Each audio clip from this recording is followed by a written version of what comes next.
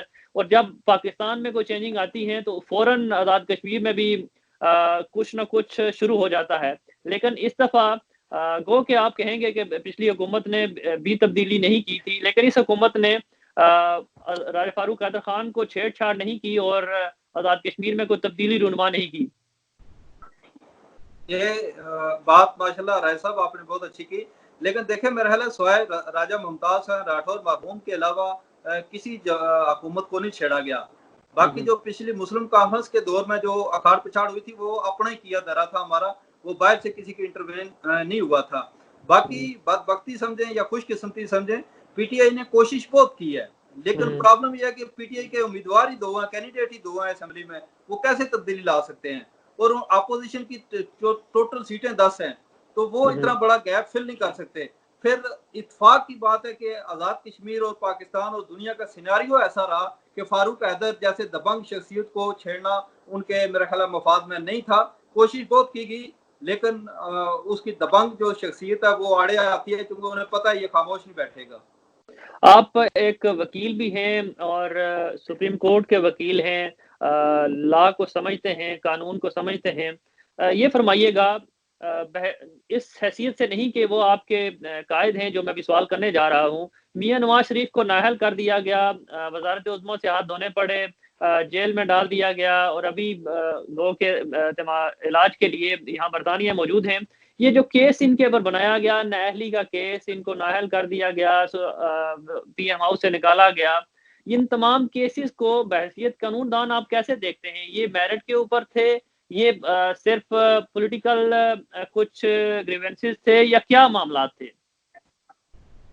رائے صاحب میں اللہ تعالیٰ کا فضل ہے کہ مجھے یہ ہمت ہے کہ میں سچ بات کہوں چاہے وہ میری اپنی لیڈرشپ کے خلاف ہو, لیکن یہ دنیا کا کوئی قانون ضابطہ یہ نہیں کہتا کہ پہلے سزا دی جائے بعد میں ٹرائل کیا جائے.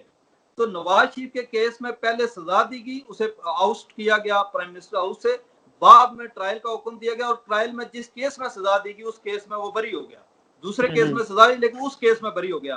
اور پھر آج تک سپریم کورٹ نے کبھی ٹرائل نہیں کیا, اور سپریم کورٹ نے اپنی سب آرڈینیٹ کورٹس کو کبھی یعنی کہ اس کو واچ نہیں کیا, یعنی کہ جو خود اپیلیٹ اتھارٹی ہے وہ کیسے واچ کر سکتی ہے؟ لہذا وہ ٹوٹل سب کو پتا ہے کہ ایک پولیٹیکل وکٹیمائزیشن ہے اور بدترین پولیٹیکل وکٹیمائزیشن کی گئی ہے نواز شریف کے خلاف. اگر اس کے خلاف جینون کیس بن سکتا تھا, میں یہ نہیں کہتا کہ وہ فرشتے ہیں نواز شریف صاحب, لیکن جینون کیس کے ذریعے اگر ان کو سزا دیتی تو شاید قوم مان جاتی, لیکن یہ تھوڑا سا انہوں نے کیا کہ بیٹے سے تنخواہ نہیں لی تو وہ جو لینی تھی اس کی, یہ عجیب ہی منطق تھی, کوئی سمجھ نہیں آئی اس کی. صحیح. اور بات جو ابھی بھی ایوان اقتدار ہو یا ایوان انصاف ہو یا صحافت ہو, وہاں یہی بات ہوتی ہے کہ بات جو ہے وہ وکی لیگ سے شروع ہوئی اور جا کر ایک 10,000 کے تنخواہ کے اوپر کام ختم ہوا. بہرحال یہ بھی سیاست اور یہ بھی ہسٹری کا حصہ رہے گا اور آنے والے دنوں میں حقیقت کیا ہے وہ آشکارا ہو جائے گی. رائے صاحب آتے ہیں, آپ کی جو افیلیشن ہے ابھی تازہ ہی وہ اس حوالے سے کہ رائل راجپوت الائنس ایک قائم کی گئی کچھ عرصہ قبل, آپ اس کے بانی ممبران میں سے ہیں اور پھر ابھی اس کی جو باڈی ہے مین اس کے آپ رکن ہیں. اس حوالے سے مجھے بتائیے گا کہ یہ اس کا یہ رائل راجپوت جو الائنس ہے یہ بنی کیوں اور اس کا مقصد کیا ہے, اور کیا آپ کے ذہن میں یا آپ کے دوست احباب جنہوں نے یہ بنائی ہے اس کا مقصد کیا تھا؟ ماشاءاللہ جی, بہت مہربانی نوازش رائے صاحب. میری گزارش یہ ہے کہ رائل راجپوت الائنس انٹرنیشنل جو بنایا گیا ہے بیسیکلی اس کا مطلب جو ہے یا مقصد اس کا جو ایم ہے ہمارا وہ یہ ہے کہ جو راجپوت ہیں ان کی فلاح و بہبود کے لیے کام کیا جائے, ان کو زندگی کی مین سٹریم میں لایا جائے.